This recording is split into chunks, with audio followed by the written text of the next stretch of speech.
don't think the field itself needs introduction, but I really like just to say a word between the difference between precision and personalized, and I think Ada in her lecture really demonstrated what precision medicine means, that you target to the bacteria and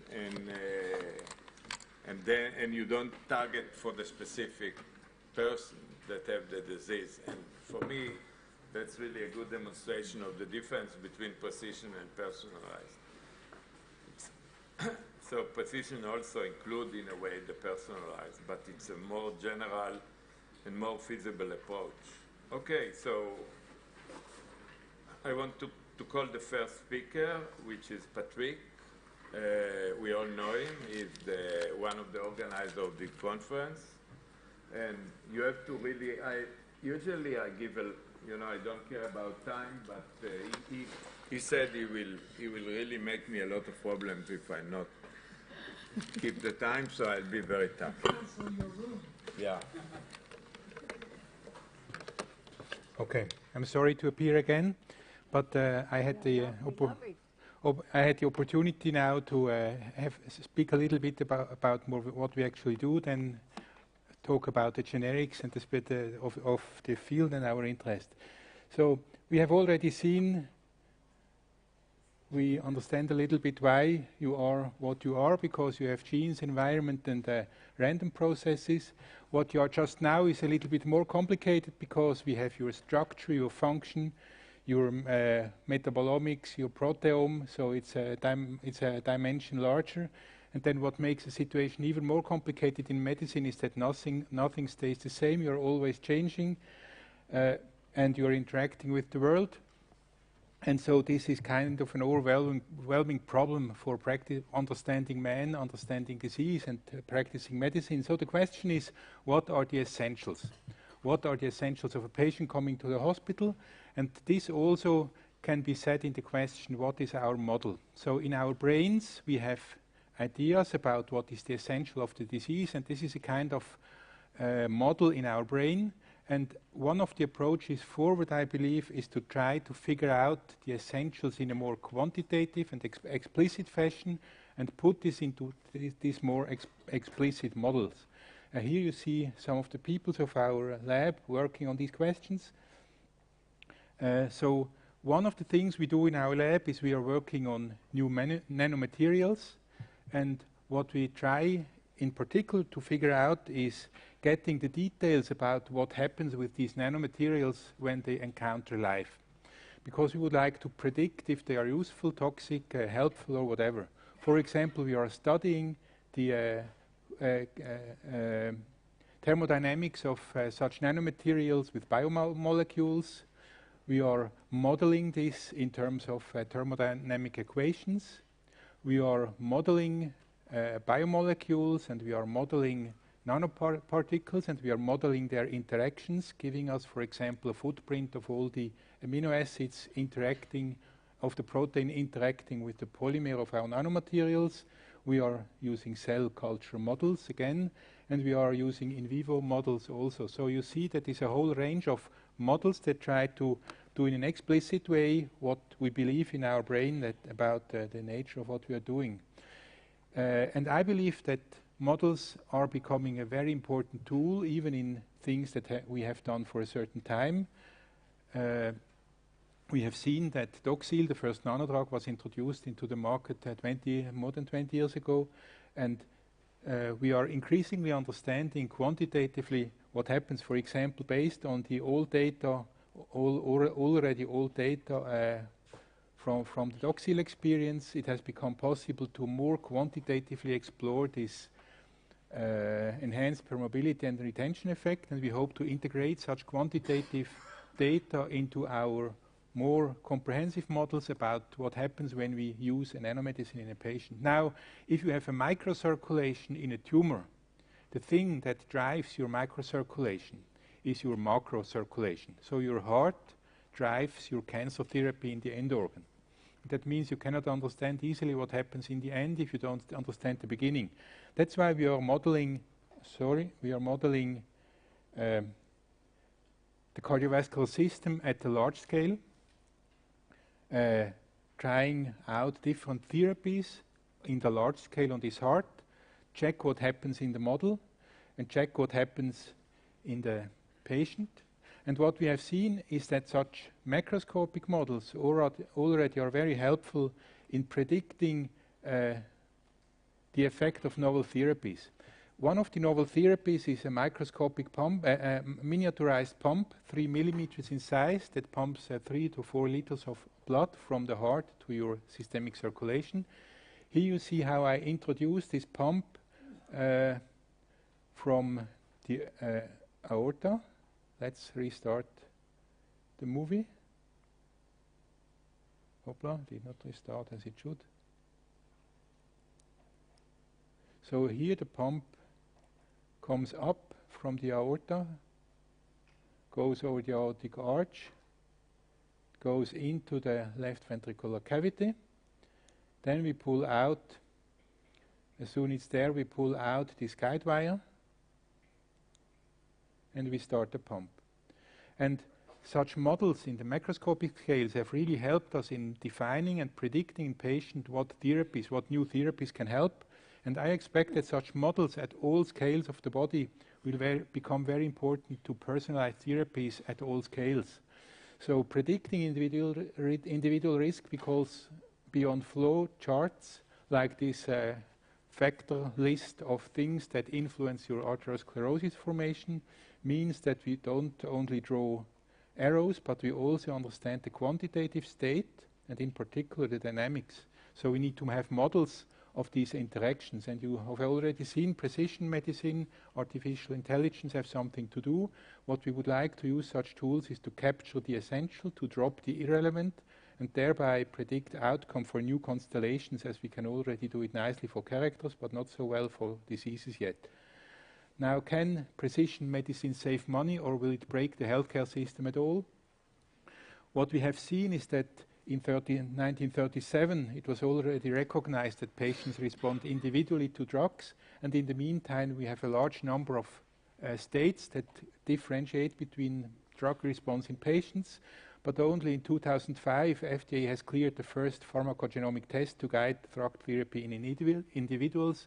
In the meantime, we have 250 FDA-cleared tests, and now is the prime time to precise understanding what will happen beforehand to a patient when we give him a drug based on the genomic information. This is already widely used in blockbuster drugs. Here you see the best-selling drugs in 2017. All the yellow ones are antibodies. They are expensive. But one of the good things is to see that this specificity also allows application of diagnostic tests in beforehand that tell you in which patient these antibodies will not work. So despite being expensive, we already see ways to save money using more specificity. Then there is also the time course in precision. Up to now, we use standard drugs for standard time intervals in standard patients. But when we look at the already published studies, we see that drug effects are not the same over time. For example, here in the CURE study, testing clopidogrel against placebo in acute coronary syndromes, we saw that the published results say that if you treat a patient for 12 months, you get the absolute survival difference of 2%, costing $100,000 per patient per year, and cost per avoided event about $50,000. This was considered as cost effective, and that's why the drug sales were more than $1 billion per year. But if you set the curve to 0 at month 3, you saw that there was no much drug effect, no much benefit over 9 months of this 12-month period. So the question came up, can you pay 1/4 of the cost for 96% of the benefit? So understanding more precisely not only pathways, but also the time course of diseases and therapy will be very cost effective. Now, if you're looking into cost effectiveness, we are looking into activities which are highly non-cost effective. For example, application of a bad test is a very bad thing for patients and for costs. even application of a relatively good test may be very costly. For example, here you have a test for a rare disease or for any disease with a specificity of 91%. So it's highly specific, you would say. The problem is if you have a disease which is relatively rare, like 1% of the population, and you apply your test, then despite being specific, 90% of your results will be false positives. And this will, if somebody tells you maybe you have cancer because you have a positive test, it will shake you and it will lead to a large number of very expensive additional testing. And that means testing quality is something we can really improve on quality for medicine. Can nanomedicine and precision medicine contribute to global concerns despite being modern, high-tech, expensive technology? So let's look at the example of poverty diseases. This is the hospital where I worked 30 years ago after the African World War, costing 5 million of lives. We have not heard much of that war because it's far away. One of the problems people there have this one. You have a blood sample, and in this blood sample you see these tiny dots. These are malaria parasites which are responsible for 500,000 deaths a year. Is there a place for high-tech? One thing we are doing in our lab, for example, we are combining microfluidics, micro-nano fluidic systems for high-throughput diagnostics of malaria parasites using machine learning and computer vision, as shown before. Then we need to precisely understand the societal setting and the repercussions of medical diagnostics and therapies. For that one, we look at the malaria case and we look on the impact of diagnostic and therapeutic measures in malaria. For example, here we have a model for a village. Up here we have the houses, having 30 people living there. Here we have cattle. Then we have water holes, these are the blue things. And we have a starting distribution of mosquitoes in green. And we are modeling everything from the people to the cattle to the individual mosquitoes to the parasites to the humans over several months. And what we see is that people go to their work on the field, cattle walk around grazing, mosquitoes, and now we have the fast forward, and now we see that at some point the mosquitoes find out where the people live and where the cows and the people interact, and if you have the rainy season you have mosquitoes everywhere. And what you see is that during the wet season you have an increase in mosquito numbers, you have an increase in infected mosquitoes, you have an increase in bites, you have an increase in infective bites, and you have an increase in infected humans. Now, if you apply a transmission blocking strategy in the same situation, you see that you can reverse the situation by driving down maybe not the number of bites, but at least the number of infective bites and infective people. Another work we are doing in the field is a work which goes back also to a contribution of Dr. Andreas Löffler. Here is a photograph 10 years ago. He was on the first conference. He's still here. You will see him outside, hopefully. And here we are interested in the presence of invasive worms in this area, in the region of Ituri, 2 times the area of Switzerland. And what we will report here on Wednesday afternoon is the CLINAM lab study in 3,000 patients in a field study in DR Congo. And what we have found, I believe, is really intriguing. And let's now go to the last slide, the environment. And this is a warning for everybody of you. The warning is that we have a significant industry in Switzerland producing nanomaterials. This is how the nanomaterials look. You have size scale, so they are in the 100 nanometer range or smaller. We have large production centers producing megatons per year. These are the machines that produce them. ELSA, high volume nanoparticle producer. They are everywhere in chocolate. And the warning is a health warning: eating too much chocolate may seriously threaten your health. probably because of the high content of nanoparticles in it. So we shouldn't buy surprising chocolate on the way out.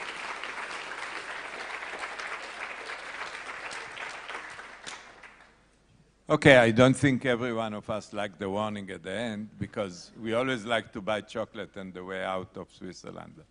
Okay, we open for questions.